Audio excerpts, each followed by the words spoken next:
All right, so we're going to talk about our favorite tools for marketers that want to level up their ads. There's a lot of tools out there right now, especially in AI, that can help marketers level up their ads, specifically creative, because that is the biggest leverage point. Like the text and all that kind of stuff, everyone's doing that. The creatives is where you stand out. And most people know about tools like Midjourney. We've talked about them quite a bit, or Dolly. But there's a lot of other ones that marketers could be leveraging that are really amazing, like Adobe Firefly. That's really cool. It's also in Photoshop as well. You can literally like do things like highlight an area of a road, or just say put in yellow lines to separate the road and make it into 2 lanes versus 1 lane. Or you could say, hey, take this background and add the northern lights. And even tools like Canva, no one really talks about these days because Canva's an old tool, it's been around, but they've adapted AI as well, and they have a AI art generator, which is really good too for marketers, which you can use in your ads to help you a little bit more creative with your ads and make them stand out. Yep. Let me add one more here. Let me add my first one actually. So first one is Google's Flamingo VLM. So it basically let me give some context here. So Google basically merged DeepMind and Google Brain into Google DeepMind. So these are Google's kind of AI departments and divisions. But this will allow you to generate descriptions for your YouTube shorts to help you rank better, right? So you might have more keywords in there. It's going to become more searchable. And if you think about it, it will basically look through the transcription. It'll maybe help you write a better title to make it hook better. And then also it's going to help with descriptions. So you're basically going to be able to automate this at scale. One of my biggest gripes is when I create videos, whether it's a shorts or a long form video or an ad, for example, is we're not constantly testing the headline. We're not constantly testing the description. And to be able to do this from a marketer standpoint, you are going to, from a YouTube advertising standpoint, it's going to be able to help you because it's going to be able to automate the testing for you.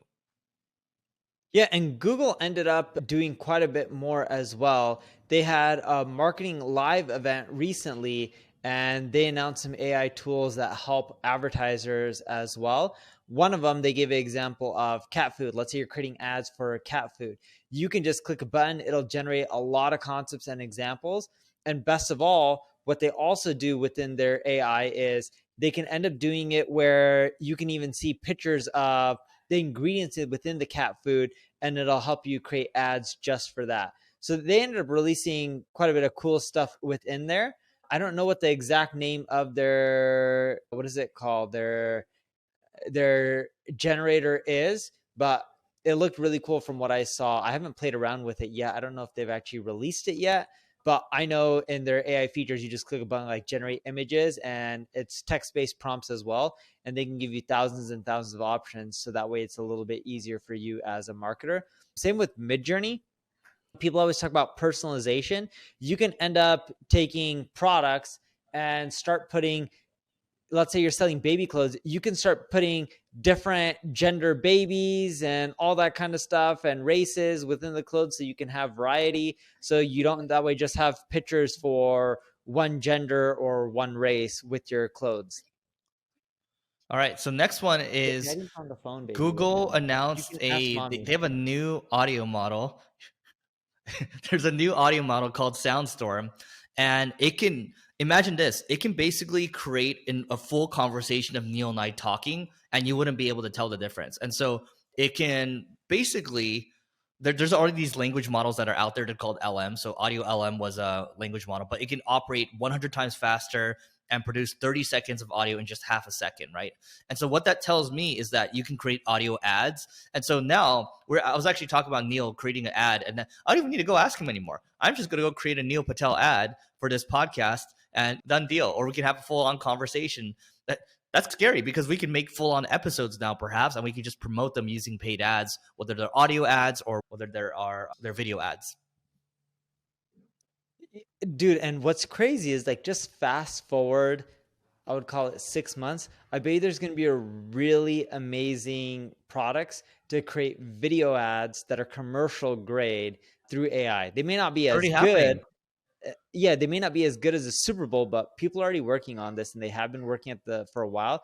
It's just you're going to be able to do text-based prompts, put in a script, and you'll have video ads that are ready to go and set in the right format, size, all that kind of stuff for advertising with call to actions and all that kind of great stuff. Yeah, what it comes down to again is the X factor is how creative are you with your prompts? How creative are you in general? And the sky's the limit, because if you're already super creative, what's been your constraint has been probably one of the constraints has been output. And now your output should be a lot faster and you're going to be a lot more efficient. And I actually shared this when we did the reaction video, yesterday, but I'm going to share it again. So if you can see, this is the generative fill by Adobe. I believe this goes into Firefly. I think that's what you're talking about, Neil. But Yeah, let's just Firefly. watch this again. So you can see this again. Photoshop and Adobe Firefly. So you can see you can generative fill. You click it, right? The fill is a feature within it. Yep. Yellow road lines. Oh, boom. Look at that. So anyway, you can expand it as well. And so Neil and I can take this picture. So let's say in this video right now, in this podcast that we're doing, I see Neil's clock. But what if I want to expand 360 around his room? I can do that, right? So anyway, the possibilities are endless. We just wanted to really give you the tip of the iceberg here. That is it for today. Please don't forget to rate, review, and subscribe, and we will see you later.